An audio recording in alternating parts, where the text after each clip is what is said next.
Hi అండి. Welcome to ఆలయ రహస్యాలు. ఈరోజు ఒక మంచి మిస్టరీతో మీ ముందుకు వచ్చానండి. అదేనండి, గుడిలో ఎందుకు ఫోటోలు తీయకూడదు అనే దాని మీద తెలుసుకుందాం. ఎందుకంటే గుడిలోకి వెళ్తే మనం మనస్ఫూర్తిగా పూజలు చేయాలి, కానీ చాలామంది ఫోటోలు తీయడంలో బిజీగా ఉంటారు. ఇది సాధారణంగా కనిపించవచ్చు, కానీ నమ్మకం ప్రకారం దేవాలయాల్లో డివైన్ ఎనర్జీస్ ఉంటాయని చెబుతారు.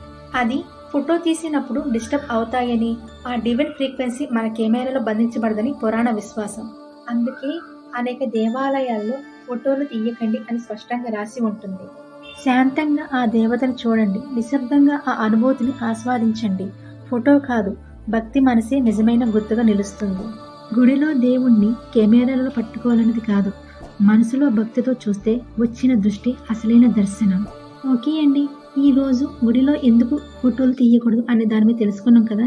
మళ్ళీ మరొక ఆలయ రహస్యంతో మీ ముందుకు వస్తాం. అంతవరకు ఓం నమః శివాయ, ఓం శ్రీ మాత్రే నమః.